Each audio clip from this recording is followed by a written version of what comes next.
From battlefield to bomb shelter, from home front to hospital, from volunteer rosters to victims lists, women experience war in distinctive, gendered ways. These are their stories. These are their voices. Welcome to Voices of Women at Wartime, a podcast by the Center for Women's Justice in Israel. I'm Rachel Stomel. And I'm Rivka Lubitch. If you've been listening to the podcast for a while, you'll know that we've been documenting and amplifying women's stories, testimonies, expertise, and voices as they relate to a wide variety of aspects connecting to the war. What we choose to collect and what we choose to highlight is not a neutral decision. It's done with a specific intent and purpose. The same way, archiving is an art just as much as it's a science. Archives are not just big collections of cool old stuff.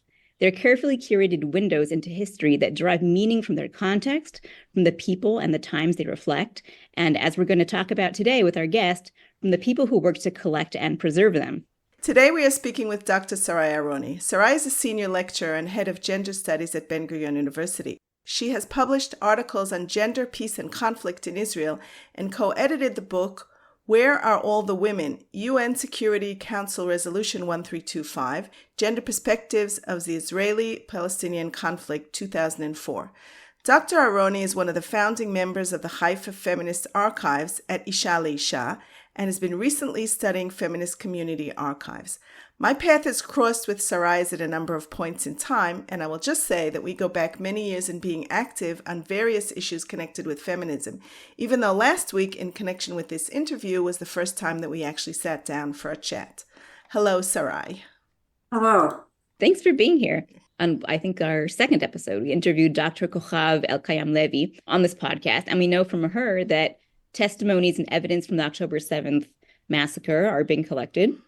And we've heard that you are also doing very important work on this issue, and you founded an archive at Ben-Gurion University dedicated to this. So first, we want to hear a little bit about what you do in general, about your connection to archives and how you came to the understanding of the importance of collecting all this material. So thank you so much for having me today. I've been doing research on women, war, and peace in the connection of Israel and the Israeli-Palestinian conflict for almost 20 years, I think. As time goes by, and basically what I've noticed was that the amount of knowledge that has been accumulating in the region by older women and also by younger activists has not been systematically collected. And so we have this problem of amnesia, of forgetting. And the fact that the conflict has been so long makes it even more hard for passing to future generations all the histories and the efforts and the knowledge that has been created within these grassroots feminist women's groups that have been working on various issues relating to violence, relating to peace, relating to conflict. So at recent years, I've started to engage scientifically as a researcher with these questions of preservation and archiving, and how can communities conserve and collect their own archives in ways that we can understand as feminist ways. So what is a feminist kind of archiving perspective? It is a perspective that takes into account the value of the work that has been done by activists. It takes the knowledge, this community knowledge as valid, important, as something that could have meaning for future generations, even if in the present it is overlooked, even if it seems as unimportant, right? Even if it seems as something that is marginal.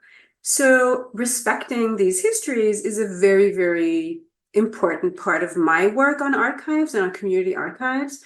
And one of the things that I've been doing in the last 4 years with a group of other colleagues is to actually survey and collect two different types of archives.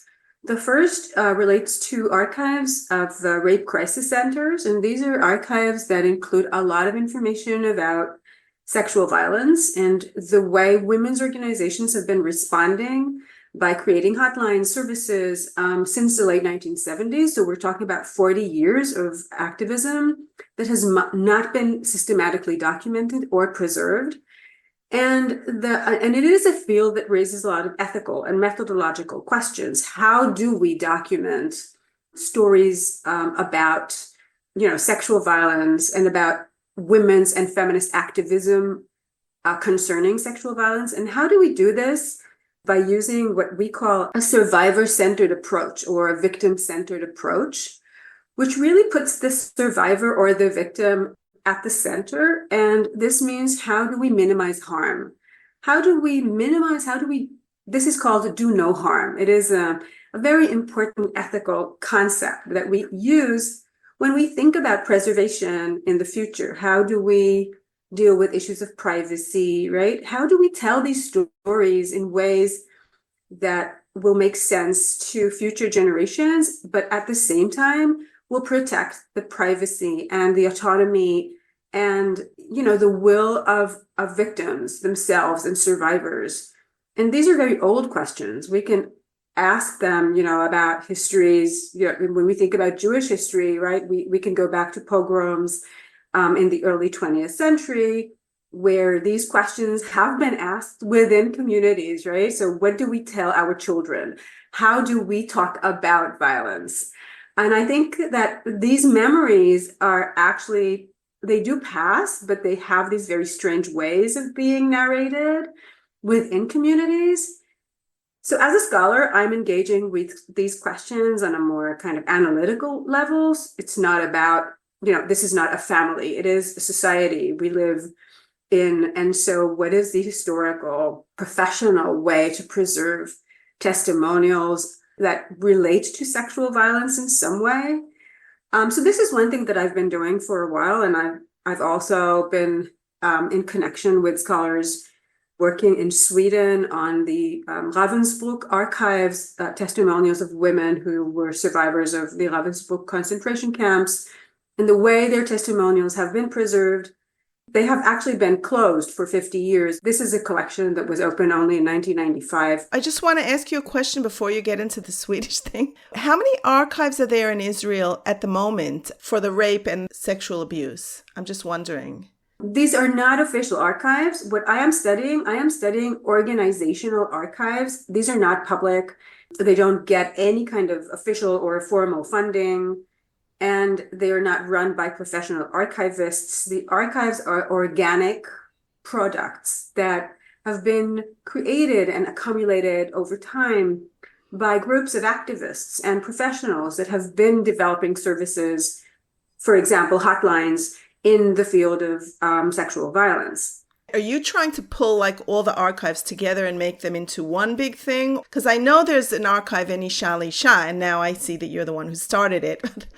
So Isha, I'm part of the group that's working in the feminist archives at Isha Isha, together with, I want to mention Dr. Hannah Safran, who is an old-time activist, and she's a memory keeper. This is what I call her, a memory keeper, an important person who has this historical consciousness, right? So she has made herself into a memory keeper. And this is an important role, I think, as these communities, our feminist communities, are growing older. Some women have to take upon themselves to act as memory keepers by actively keeping things, sometimes inside their homes, sometimes individually, or by creating projects like the Haifa Feminist Center, the Feminist Archive, in which other organizations can come and deposit their collections. But the Haifa Feminist Archive is currently voluntary, it is unfunded, it is unrecognized, it does not operate like other community archives in Israel. And this has also to do with the, I think, informal ways in which Israeli feminism is organized or has been organized over the years. This is by choice because organizationally you feel like it's more organic and natural to have it not affiliated with some sort of institution, or is this because institutions don't care about women's stories or so these are some of the questions that we've been asking in the study, right? We've interviewed many activists about what is feminist archiving? What do you think should be done with your materials? Would you consider donating your materials to a feminist archives? And why is it important? So this is one of the questions that we've been asking. Why is this important for us to preserve these histories? And how should we be doing this, given that we do not have resources and that there's always something else that is more important, and that archiving is like this privilege, right? And everything is so messy. So how can we make sense of our pasts? Like all these questions are really out there. So one of the project was really surveying these unofficial archives within rape crisis centers and asking these questions about the materials and about the conditions of storage, the future of these materials, and learning from activists about the logic of preserving or destroying. I want to pull you back to what I interrupted you before. You were telling about your visit to, I really want to get that. To Lund, to Sweden. So after we've done the survey about the Rape Crisis Center survey, we learned a lot about ethical questions of how to preserve and how to actually preserve, but also respect privacy. As I was doing this, I became kind of an expert on archiving that relates to sexual violence.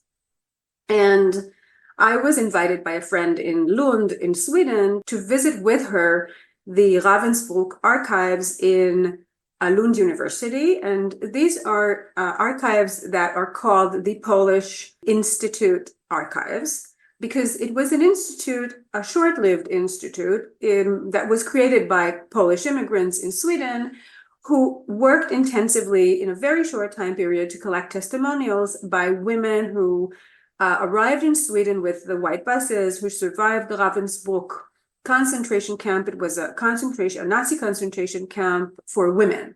And they were able to collect more than 500 direct testimonials, very, very long testimonials by survivors immediately after the war, at the first half year of 1946.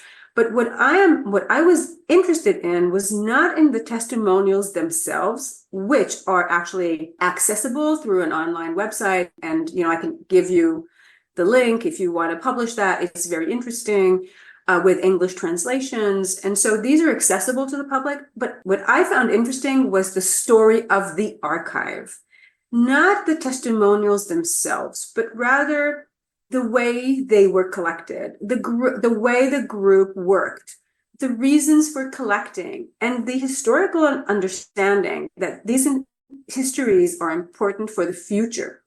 And what happened to this collection was that sometime in 1948, the whole collection of testimonies was shipped through the sea, like through the Atlantic Ocean, to Stanford University, because they were afraid that the communists would actually find these documents and destroy them, because they had a lot of evidence to war crimes perpetrated by Polish people. So they decided to deposit the collection in Stanford University for 50 years until 1994, and it was closed. Think about this. A group of people collecting these very, very traumatic memories and testimonials immediately after the war, using them very randomly during the Hamburg tribunals in Germany, and then closing this collection, sending it away to the US without knowing the future of this deposit, and actually asking that the collection will be open in 50 years. Now, Zygmunt Koszynski, who was the Polish man who kind of orchestrated this whole project, he passed away in the early, I think, late 60s, early 70s. So he never saw the way future generations, namely us, are actually reading or using these materials. But he had a vision of conservation. And because of this vision, this collection returned to Lund University when it became clear that the Soviets are not taking over Sweden.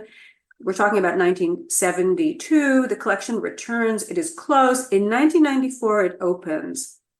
It is open to the public, to researchers. And this is why we can access these testimonials today. I just want to ask you, what is the importance today of something being physical? Since everything goes online, is it really important today to hold the physical thing and move it from here to there, or is that something of the past?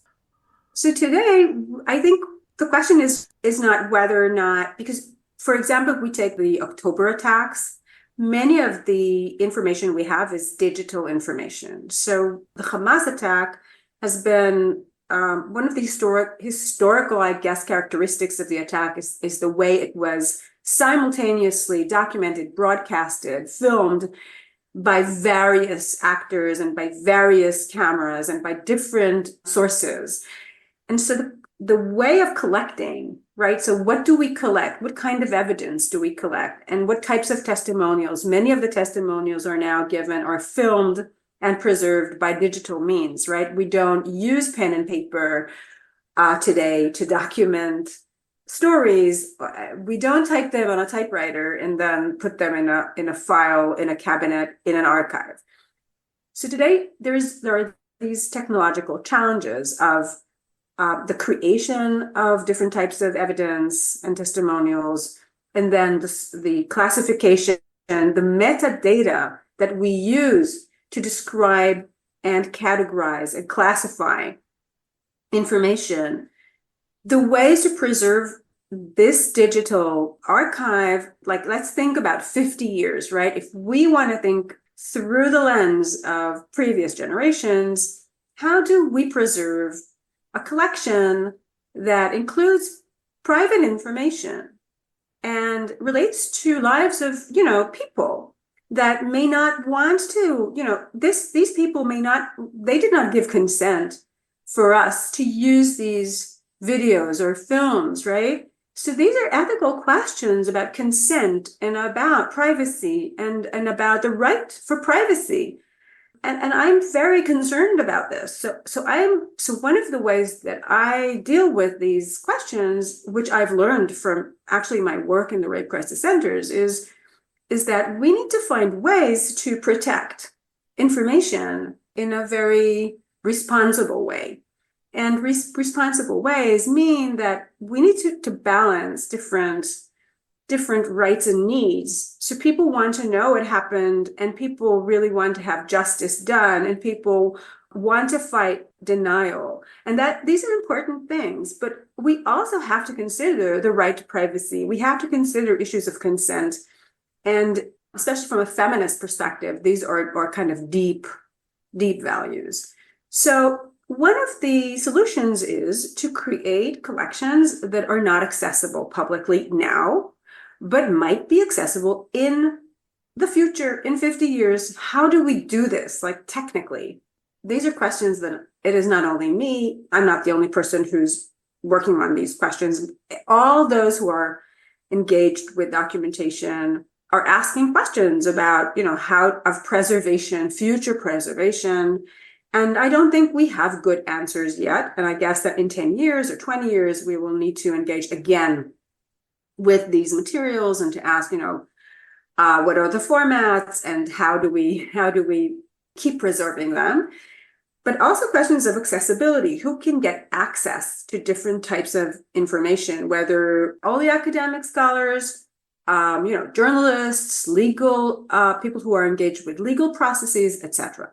Yeah, it also seems like when you preserve stuff for the future, it's not just a question of technical formats of how someone can access it. It's also needing a little bit of distance and a bit of humility, I think, to be able to understand that the context that we use and the language that we use to understand what's going on might be different in the future. Like the first thing that comes to mind for me is before the term sexual harassment was coined, and women had these experiences that they knew felt wrong or felt up, but there was no way to say, this is what happened to me. And it was wrong because there was no cultural consciousness at the time. Until the phrase was coined, then it helped people understand their experiences that already happened or that were happening in the moment. And so we can look back on something. Let's say there's, something that was preserved for 50 years.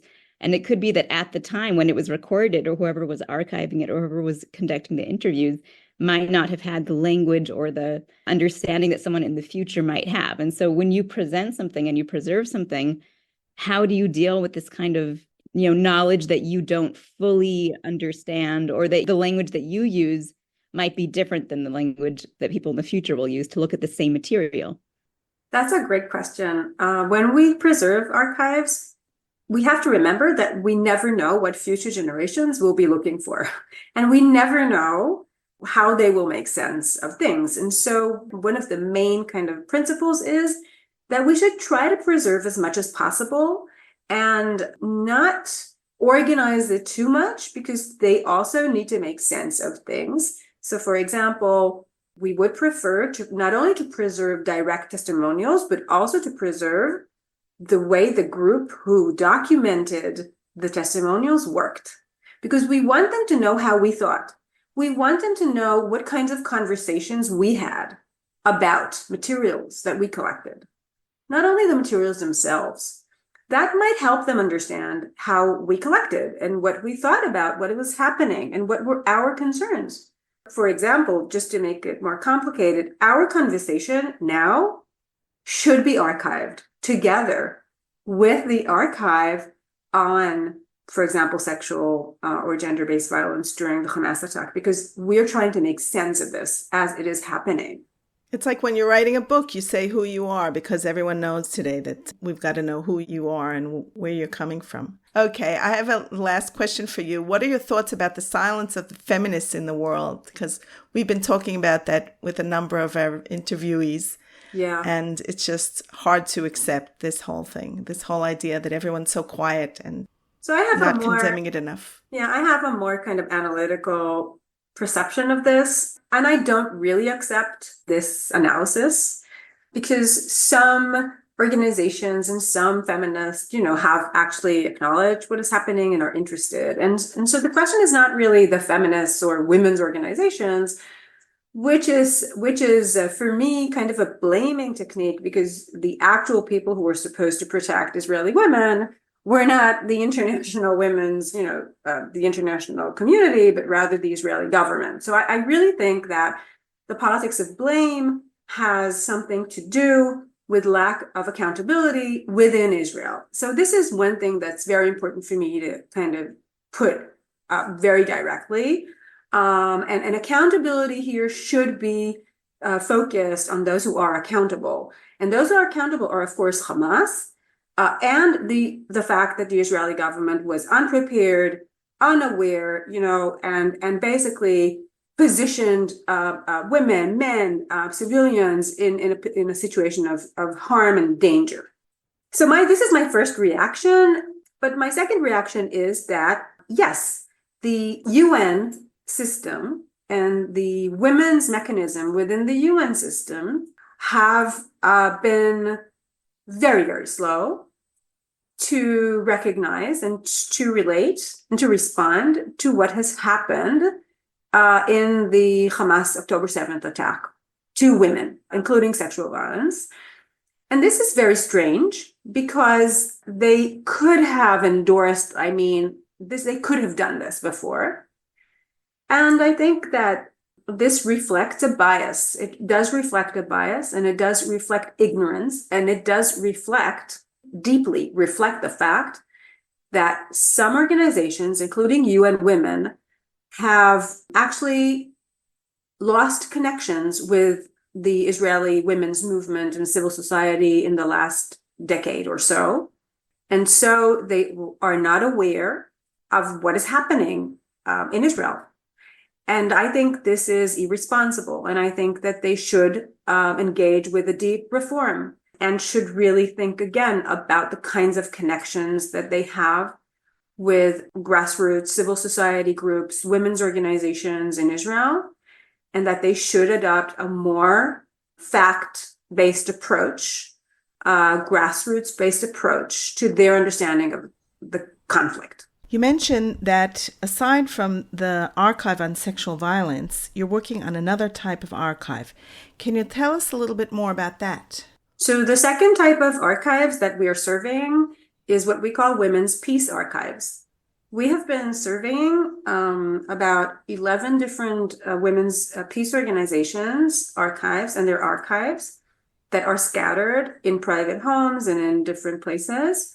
And we've been trying to create a very clear understanding of what is or what could be a women's or a feminist peace archive. And these collections are highly important because they preserve different aspects of, what we know as failures to achieve peace.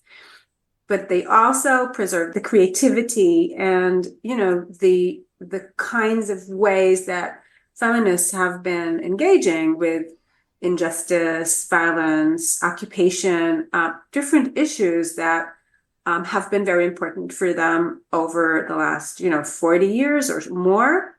And no one is doing serious work to preserve these materials, which I think are very important for future generations to preserve.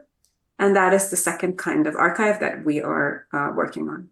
Thanks so much, Sarai. This was an extremely important and informative conversation. We got a little bit of a glimpse in this episode into the art of archiving. It's good to know that experts are working on collecting materials that will be vital for the next generations to understand and have the resources to study and write about what took place in Israel on the 7th of October. We very much appreciate that you agreed to speak with us on this topic, even though you mentioned beforehand that this archive is not only secret, but that you are not even going public with the fact that you are working on it. We now have a better understanding of the importance of getting material collected and archived, and I certainly know that I have a lot more to learn if we want to do things properly at CWJ, where Rachel and I work. I also want to thank our listeners for tuning in today.